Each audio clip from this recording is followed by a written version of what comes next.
Welcome to the 2020 Year Ahead Astrological Forecast. We're going to try and keep this brief. We've got some major overarching themes throughout the year, and this will be a grand, glorious, and pivotal year. So hang in there and let's see what the cosmos has in store for us ahead. Oh, it is Saturn season all year long. So for those of you who are not fans of the mighty taskmaster Saturn, I got news for you, babes. This is not going to be a great year either. You will not be loving this year, but if you embrace the struggle, you will love who you can become by the end of the year, because Saturn will definitely make you earn your cookies. All right. So things that are happening this year, it's three major things, which are kind of the same thing, actually. So Saturn will be leaving Capricorn at some point, honest, I promise. But after it enters the sign of Aquarius, it's going to decide to dip back into its old clothes and come back to Capricorn again, and will remain there until the end of the year. Now, for those of you who didn't know this, Aquarius, and like many of the signs in the zodiac, is a dual-ruled sign. So it is an ancient ruler and a modern ruler. Because some of these planets didn't exist when astrology was first designed and built by the masters. Certainly people who are far more proficient with astrology than any of us will ever be, because so much information has been lost that they worked so diligently and thoroughly on. Because, you know, back in the day, if you were wrong about something, you weren't embarrassed, you were killed. Because the only people who could afford astrologer services were kings and royalty. These are not people you want to be wrong about predictions with. Anyway, so Aquarius is one of those signs. Aquarius, we know, is ruled by Uranus. That's the modern rulership. Uranus wasn't discovered until I think the 18 or 1900s. But prior to that, Aquarius was and is still co-ruled by dun, dun, dun, dun, Saturn. We literally have a Saturn in the house effect all year long. And this is going to be exacerbated or really spotlighted when Mars goes into Aries, because Mars will be in its rulership and it will be squaring all these Capricorn planets, but specifically Saturn in Capricorn in its rulership. So this will not be a simple or easy year. Not that anything's been simple or easy before now, but this will be a pivotal year. So let's keep moving.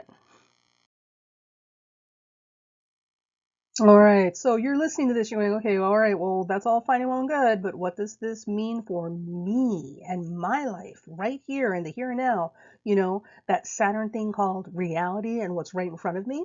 I get it. I totally get it, because I'd be asking the same questions. Because we have no time for fluff around here, unless it's marshmallow fluff, then it's okay. So before I start getting into this, here is the challenge that I present to you if you are trying to learn astrology, or you're the least bit curious about learning astrology. When we have times where there's an overarching theme, and we definitely have an overarching theme, or a very thematic year, and it's a very Saturn this year. So it tells us that there's something here that we need to give more attention to. So here's what I want you to do. At some point, after this video is ended, or even starting now, I want you to look up the keywords for Saturn. So you know how when you look up astrology rulerships or descriptions of planets or signs, there's this, you know, list, like a wizard scroll of words and things that are considered connected to that sign or that planet. That's what I want you to look at. But I want you to look specifically for Saturn, not Saturn in Capricorn, not Capricorn or Aquarius, but Saturn. Look up Saturn rulerships, because these things are going to be the things that are heavily emphasized this year. And for you to get the most out of your personal year, look at those Saturn keyword lists and see where you can shore up and make improvements in areas of your life where those Saturn keywords are showing up and not being very effective because of your lack of something, whether it's organization, participation, discipline. And by the way, organization and discipline are also very Saturn things. You know, your understanding, your research, your commitment, your obligation, there's a lot of Saturn words in here. But take a look at that list under Saturn rulership, that list of words, and look at your life and ask yourself, where am I not doing as good as I could be with some of these things? And how can, and focus on fixing those and addressing those. That is how you make this work for you as we're going through this Saturn year. So there's a little Saturn in astrology, or Saturn in astrology lesson. Now, the other thing is, what does it mean for me? And what does it mean for the world? So here's what it also means. Saturn, listen, I don't know anybody who doesn't have Saturn in their chart if they're living on this planet, right?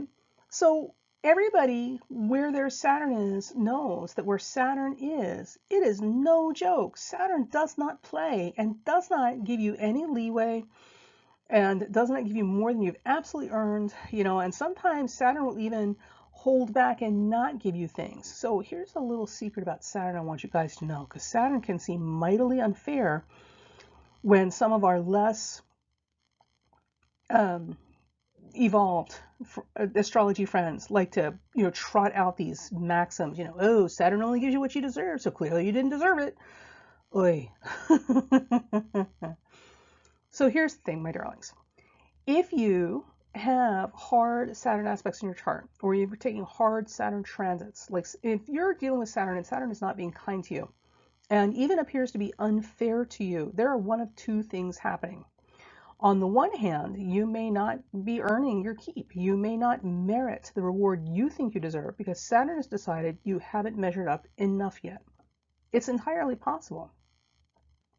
The other side of this, and you very rarely hear this out of these pontificating astrologers and astrology fans who mean well and don't know what they're talking about, because Saturn's always been good to them, is that sometimes when Saturn withholds things from you or puts you in positions where you are being actively denied something, right? And you're not giving your merit, your due, your respect, your awards, while other people seem to be advancing. Sometimes it's because, and this goes in this whole thing, about there are bigger plans for you. People who are going to be exceptional in life, people who are going to have more to offer than taking up space and stealing oxygen from the planet, people who have things that they can share with other people, things that matter, are tested harder and longer and denied more because the universe doesn't want you performing at a mediocre level. But in order for you to perform at an exceptional level where you should be and you will be if you embrace this, it can't let you get comfortable at lower levels, right? So life can't be easy for you. And sometimes it's going to seem really unfair, and sometimes it's just going to seem humiliating. Because, Saturn's not about mollycoddling you. Saturn's not about making you feel good. So in those areas of your life where you really feel put out or done under by Saturn, okay, and other people have said to you that somehow this is your fault because you haven't earned this, or, you didn't deserve this, or whatever, all of those platitudes people like to trot out because they aren't personally feeling what it feels like to be denied something you've worked so hard for. Take a step back, take a big breath, and take it from me. Only one of two things is happening. Either you really did not do the work, you did not perform at the quality you should have to achieve the rewards you're hoping for, think that you are due, or you are being beaten like metal into a new form, and that's a long, arduous process, and it's not comfortable, and it's thankless for a very long period of time because they don't want you getting comfortable at a mediocre level. Don't you worry about what other people are doing, what they're getting. Other people may be getting their participation trophies just for participating because, honestly, that's the best they're ever going to do in life. And you have to be okay with that. You have to be okay letting them have that. Let them have their little I participated trophy. Because listen, if that's the best they can do, and average is the best they're going to achieve, or mediocre, is their high bar, or just above average, is the great accomplishment in their life, let them have that. That is the generous side of Saturn, is understanding limitations. And for some people, that's their limitation. And Saturn wants everybody to get what they've earned. So for them, they may very well have worked very hard to do the what you consider a small accomplishment they've made, while you're being denied for far greater things. But you're only being denied because you are being made a worthy vessel for something much greater. And that requires a lot more work from you, whether you like it or not, and not being given participation trophies. So there you go. All right. So we're going to start the year off with Saturn in Capricorn, right? So we're finishing up a whole lot of stuff that Saturn's been trying to hammer into our hard little heads for the last couple of years. Things will reach a fever pitch or a maximum climax when Saturn changes signs. So one of the things we would look for, because Capricorn is a solitary sign and Aquarius is a group sign. So Capricorn is the leader of a group, Aquarius is the group itself. Saturn is about control. Saturn in Capricorn suggests that a lot of the control has been concentrated in leadership. And we've definitely been having these discussions very, very vigorously since Saturn entered Capricorn. This is literally where we've all been focusing on, is the responsibilities, the obligations, the standards to which they are held, you know, and what is required from them. These are all Saturn keywords. We've been literally talking about those exact things specific to our leadership and management, right? Or people who are managing our resources, which is Capricorn. So the reflection there makes perfect sense. Now, when Saturn goes into Aquarius, remember, Aquarius, Capricorn's the leader of the group, Aquarius is the group. Saturn is going to it's going to shift all that energy and power back in the hands of the people. Rise the proletariat classes. But the people as a rule, the group as a rule, humanity as a whole, not the few elite Capricorn, but the unwashed masses, Aquarius, the diverse unwashed masses, mind you, Aquarius. These are the voices that are going to rise up and be heard now and have a lot of control over the narrative. So we're going to have a brief interlude of that from April to June. We're going to get a taste of it. But before we're allowed to really own that and start that process, we've got unfinished business we need to take care of. And that's when Saturn's going to dip back into Capricorn and say, now that we've given you a little like foreshadowing of what's to come and what this could look like, let's go back to finish cleaning up business here at home. So when Saturn goes into Capricorn in the later part of this year, and it's literally from summer to winter, summer, fall, and winter, it's a huge chunk of the year. Mars will also be moving in Aries, really bringing the hammer down to finish out the last of those Saturnine issues, not just in our external life in the world around us, but in our personal lives as well.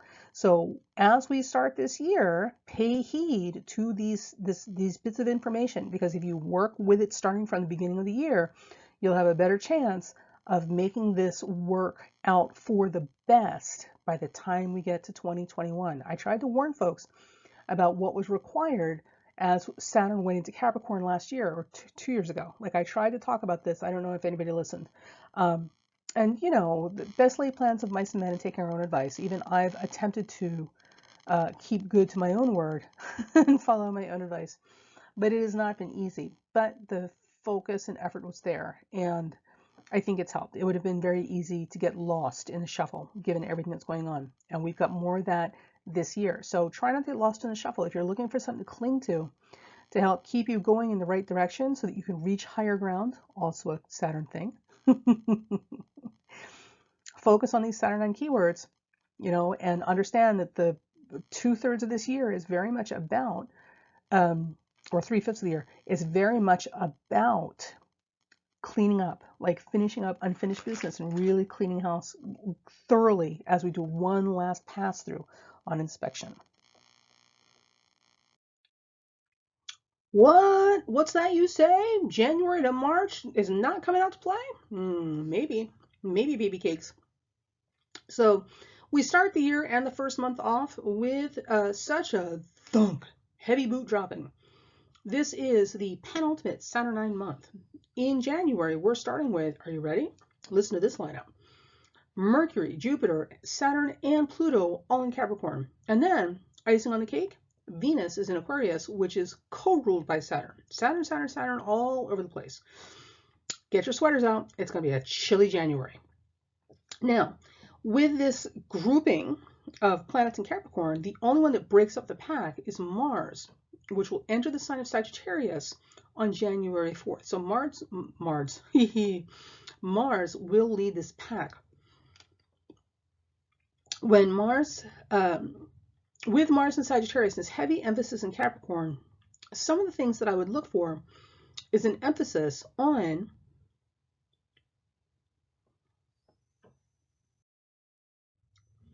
So with all that said about February and the first quarter of the month, let me just say that the most notable month for love and sex, for those of you who are of the romance and intimacy inclined, February, ironically enough, and how apropos, is the month where we are going to be the most active where love and romance is concerned. This may look more like a romantic comedy before this is over. So February is promising more than a few love hangovers before the end of the month. And here's what we have on tap. Mercury will be in the sign of its all in Pisces and stationing retrograde on the 17th. While it is doing that, it will be conjuncting Neptune in Pisces. So great for whispers and seduction and the whisper campaigns, right? All that sort of subterfuge sort of thing.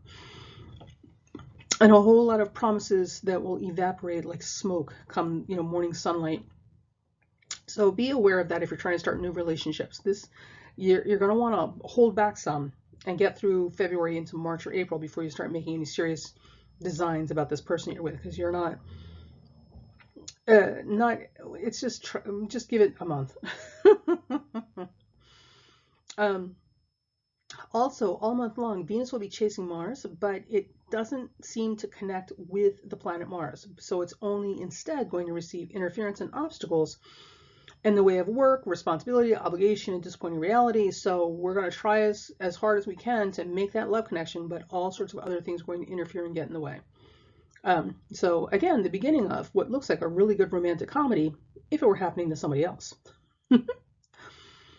By the time we get to the last week of the month, the whole month promises us a what was I thinking level of compulsive attraction to all the best kinds of wrong people for our lives. So it's kind of a bumpy, burpy ride all through the month. By the time we get to the end of the month, like things finally fall in place. We're like, and we can have the happily ever after ending that we're looking for all of our efforts in the weeks prior during this month. However, what we get for our efforts may not be, again, so clear-sighted, and we may be thinking that we've got Beauty and the Beast going on, and the Beast is going to turn into a prince, but instead we have Beauty and the Beast, and the Beast turns into, a bunny boiling stalker. So do what thou'st will, but try not to move in with it, at least not until you've gotten a background check. So, themes for the month. Expect nothing to go according to plan, with proposals, propositions, and other attempts to be smooth, suave, and sophisticated about anything, specifically during the week leading up to Valentine's Day. So if you are planning on making reservations or some type of arrangement, do it well before that week. Also, for everyone, even the ones who plan ahead, make sure you have a plan B. And remember, next to someone being rich, old, and senile, having a shared sense of humor is still the best sign of compatibility. So before we get into the April through June, the spring part of our 2020 year ahead show, the photograph that you're looking at in the artwork is Henry Toulouse-Lautrec, who's a fascinating character and a very tragic figure. Also, again, very Saturn and Capricorn, and his chart will also be doing as well. But again, the same thing, the limitations, restrictions put on him in a very Saturnine Capricorn way as he worked with them. You never really embrace or warm up to the things that are hurting you. That's just a given in life. Unless you're a masochist, at which point you're not going to live very long. So your life story really is a very short one and doesn't really help anybody.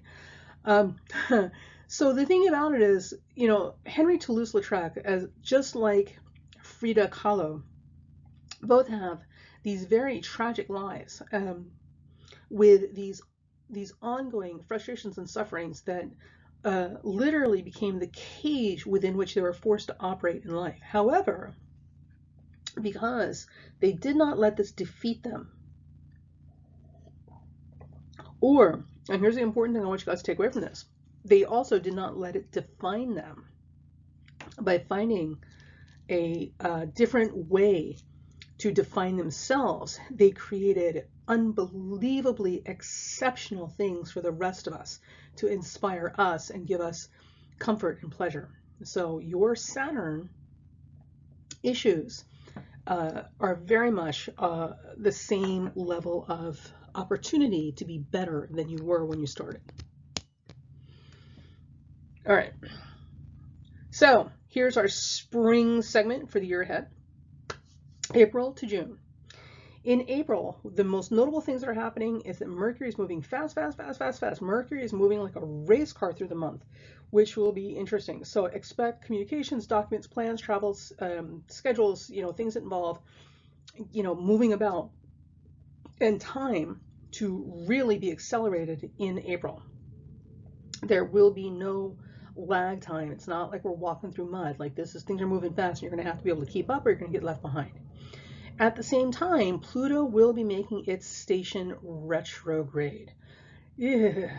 Now, we will have been feeling this Pluto retrograde station back as far as March, maybe even into February, which may be adding some emphasis to the kerfluffles we'll be struggling with all through February.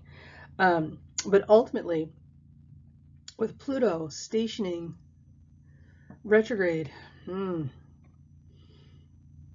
it's a very heavy kind of thing. Now, Pluto is very important all year long because it's part of the Saturn-Pluto conjunction. So when Pluto makes its directional changes, we're all feeling it. So I would expect some major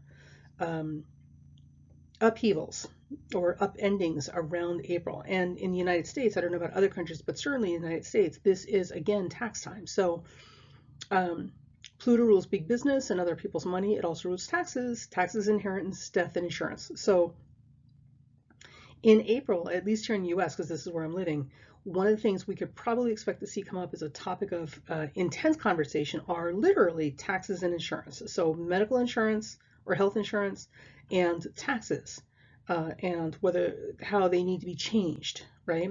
And the unfairness of it all. All these sort of things are definitely coming up for review. Also, because the 8th house and Pluto is the ruler of the 8th house, rules other people's resources. And politicians have heavily emphasized 8th houses because their ability to be in politics rests completely on other people's financial donations, whether it's individuals or mega corporations or very wealthy groups, fundraising pacts and that sort of stuff. The money for politicians and political campaigns and financing politicians, this may also be a very, very hot topic in the month of April as well. So it will be interesting to see how that plays out. In May, we're going to have such a month. So Venus, Jupiter, and Saturn will all station retrograde.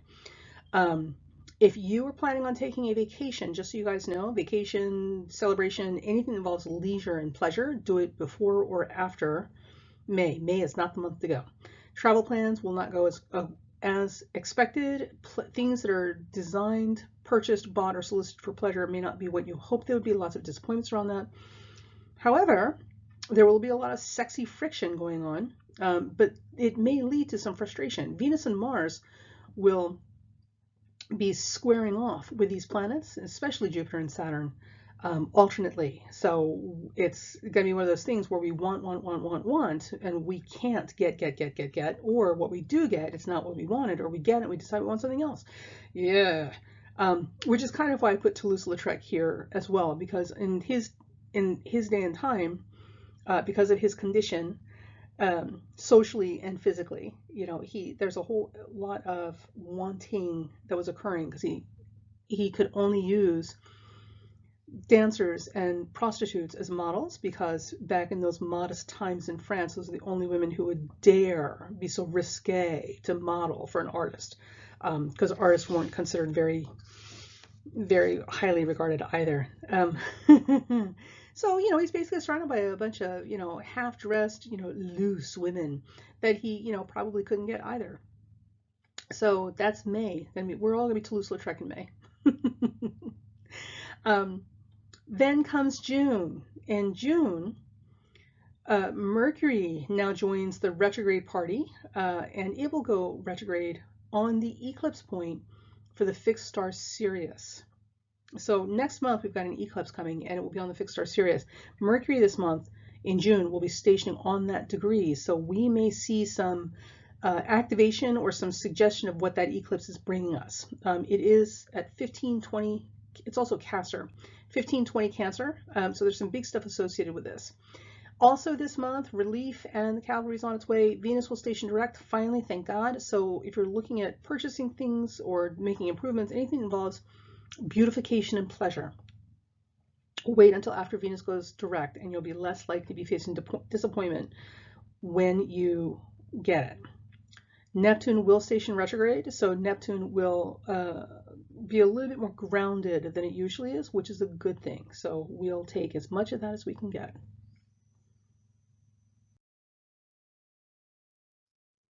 June is for brides and bridezillas and tribal conflicts.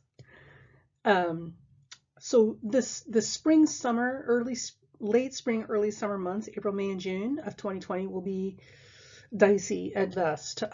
So now understand that there are a lot of good things happening as well. We'll cover more of these as we get into each month specific.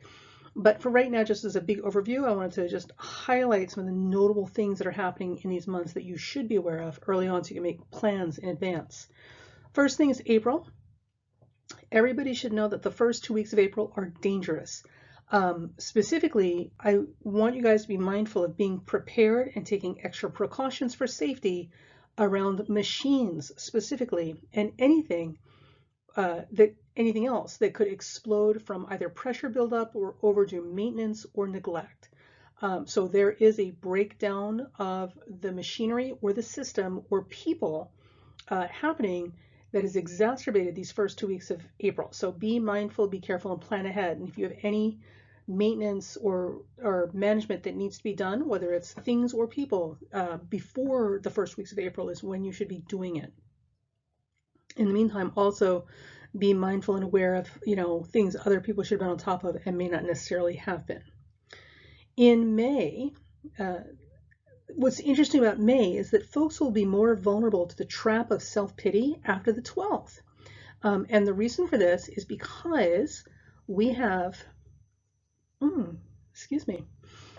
Venus, Jupiter, and Saturn all going retrograde around the same day that Mars is entering Pisces. This particular combination of things does not lend itself to the most optimistic, confident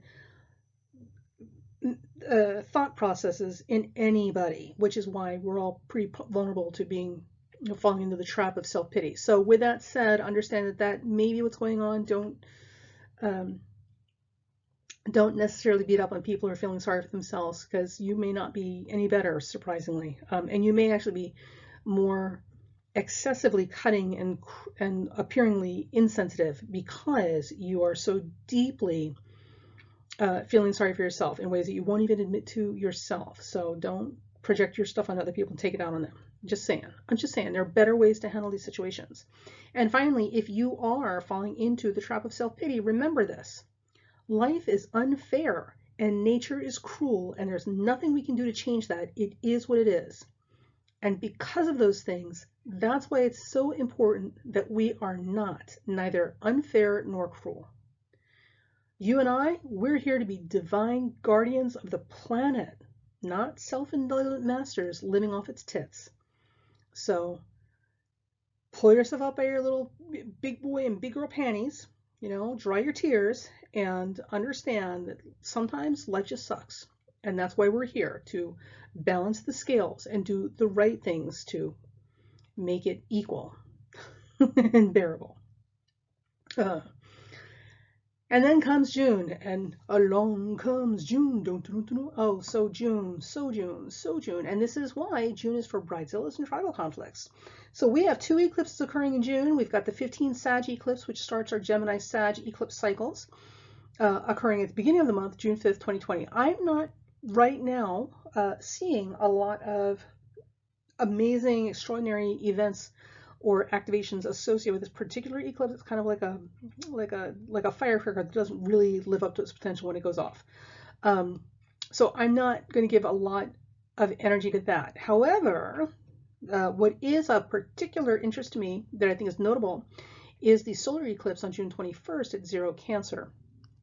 This eclipse will be occurring in its own sign decanate of Cancer, and it's Dwadamsha Dwadamsha of Cancer. So there's a heavy Cancer emphasis with this particular eclipse. Now, for those of you who are thinking that this is going to be a great thing, because we think of Cancer, we think of mom and food and home, and those are all positive associations. In this respect, you would all be right, but also too, Cancer, like Capricorn and Aries, all of your cardinal signs, but specifically Cancer and Capricorn, have a lot to do with tribal identity. So Aries, Cancer, Capricorn, those three particular things out of the 4 cardinal signs are all very much about tribal identity, who we belong to. Cancer and Capricorn specifically because it's about the past. So when we have this heavy emphasis of Cancer with an eclipse, in this particular case, tribal identity will be a big talking point this month and maybe a source of serious issue. So watch the space during the week of June 21st to 28th for possibly, because 0 Cancer is also falling on the Aries point, for some landmark history-making world events. More specifically, beyond that, definitely look for identity politics and tribal conflicts that crystallize into clear factions and divisions for those who are able to be considered part of a pure tribe.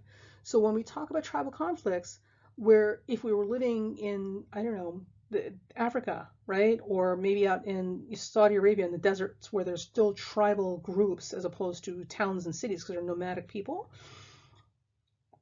you know, or maybe in the Amazon. In any event, those tribes are communities, and the tribes are communities that are built and connected by an ethnographic or racial pool, right? So they are all from the same quote unquote family. The community is all part of the same family, or of genetics, as it were, or race or ethnicity. So it also means that people who are heavily leaning towards bigotry, racism, or xenophobia, sometimes all three at the same time, all of those things are also part of a tribal mentality because they see the world in terms of people who belong to me and I belong to versus everybody else. Okay? So we may see some huge escalating conflicts coming to a head when it comes to identity as part of a tribe, whether it's religious tribes, the evangelists or the Israelis or the Muslims, you know, or just pick one, right? Or race, the white supremacists versus, I don't know, everybody else, I suppose, the white supremacists, the Chinese, you know, who consider themselves their own tribe, you know, the North Koreans and the Russians who also consider themselves their own tribe of people. And surprise, if you're American, Russians don't see you as one of them because you're white. They see you as American first, then white. And they see themselves as Russian first, then white. Anyway, these are the things that are going to be a big deal. Now, the thing I find interesting about this is that right now we're in a period of time moving forward, and will become more so as we move forward, where identity politics identity becomes more complex. Not confusing, but complex. It's only confusing because we're still trying to figure out how this works.